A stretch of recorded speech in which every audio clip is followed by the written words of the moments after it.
प्रमुख टेंशन की वजह बताई जाती है। अब जो एग्रीमेंट हुआ है दोनों देशों की सेनाओं के बीच, अगर हम उसकी बात करें तो दोनों देशों की सेनाओं ने इस बात के लिए सहमति जताई है कि फिंगर 4 पे जहां भी भारतीय सेना मौजूद है और फिंगर 5 पे जहां चीन आगे की तरफ मूवमेंट करता हुआ आया, अब ये दोनों सेनाएं अपने आप को पीछे लेंगी।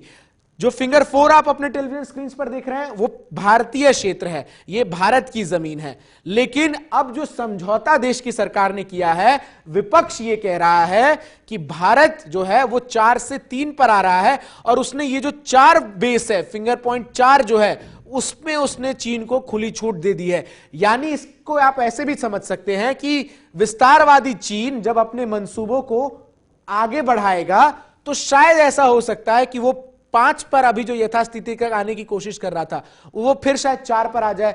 तो आखिर हम इस फिंगर को क्यों छोड़ रहे हैं, इस बात का भी बड़ा जिक्र जो है वो देश का विपक्ष और राहुल गांधी केंद्र सरकार से पूछते हुए नजर आ रहे हैं।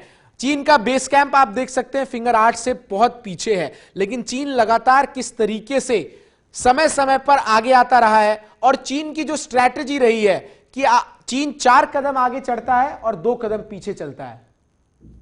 मेरे साथ इस पूरी खबर पर मेरे संवाददाता प्रणय शर्मा सीधा टेलीफोन लाइन पर जुड़ रहे हैं। प्रणय से मैं बात करता हूं। प्रणय, जिस तरीके से प्रणय फोन लाइन से नहीं, मेरे साथ सीधा जुड़ रहे हैं लाइव। प्रणय, किस तरीके से जो हमने अभी दर्शकों को समझाया कि जो विपक्ष सवाल खड़ा कर रहा है, क्या वो सवाल वाजिब है? क्योंकि रक्षा मंत्री राजनाथ सिंह ने साफ तौर पर इस बात का उल्लेख किया अपने सदन के भाषण में कि मुझे उम्मीद है कि पूरा विपक्ष भी भारत के साथ खड़ा होगा।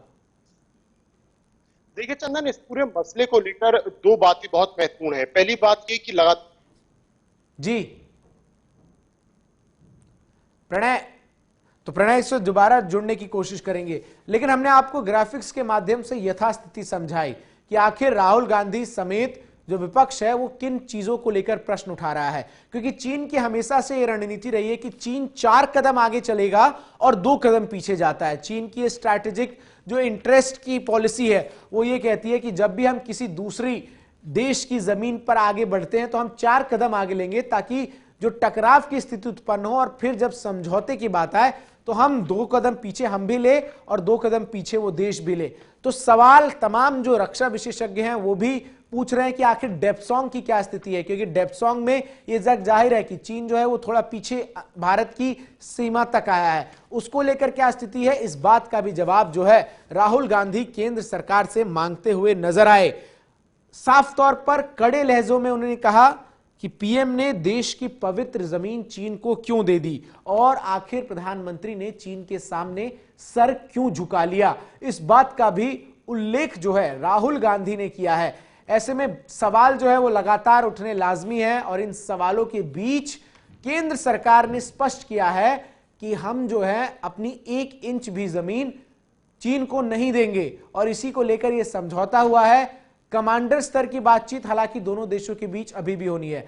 आपको समझना होगा कि ये जो समझौता है, ये समझौता इस मद्देनजर से हुआ है कि जब तक दोनों देशों की सेनाएं आपस में बातचीत न करके कोई समाधान न निकाल ले, और चीन जो लगातार भारत से सटे तमाम इलाकों में, चाहे लेह लद्दाख हो, चाहे पैंगोंग हो, डेस्पांग हो या फिर नीचे अरुणाचल प्रदेश हो, तमाम जगहों पर डोकलाम में जिस तरीके से कुछ साल पहले विवाद हुआ, इन तमाम विवादों को चीन जो है हर बार सीधे तौर पर उकसाता हुआ नजर आता है। लेकिन भारत के रक्षा मंत्री ने साफ तौर पर कल दोनों सदनों में इस बात का उल्लेख कर दिया कि भारत जो है वो पूर्ण रूप से अपनी जमीन को बचाने के लिए सक्षम है और वो मुंह तोड़ जवाब दे रहा है चीन का, और किसी भी हाल में जो जमीन है वो चीन को नहीं दी जाएगी। अब आइए हम आपको समझाते हैं कि किन 3 सिद्धांतों पर यह समाधान हुआ है। पहला, एलएसी को मानना होगा, यह जो पहला सिद्धांत है जिस पर यह समझौता हुआ है। उसके अलावा यथास्थिति नहीं बदलेगी और तीसरा, समझौतों का पालन होगा। तो 3 सिद्धांत क्या है? पहला है एलएसी को मानना होगा, लेकिन बड़ा सवाल तमाम रक्षा विशेषज्ञ ये उठा रहे हैं कि आखिर एलएसी की डिमार्केटेड लाइन क्या है, इस पर दोनों देश में क्या एक रजामंदी है। दूसरा, यथास्थिति नहीं बदलेगी, यानी जो सेना जहां पर इस समझौते के बाद डिप्लॉय होगी वो वहीं रहेगी और तीसरा और महत्वपूर्ण, समझौतों का सख्ती से पालन करना होगा। तो सवाल बड़ा यह है कि क्या चीन इन समझौतों का पालन करेगा या फिर चीन जो है अब इस एरिया से अपने इंटरेस्ट को कम करके एक बार डेप्सोंग में तमाम गतिविधि करेगा। तो ये 3 सिद्धांतों पर जो समाधान हुआ है, जिसकी जानकारी राजनाथ सिंह ने दी, वो निकलकर सामने आ रही।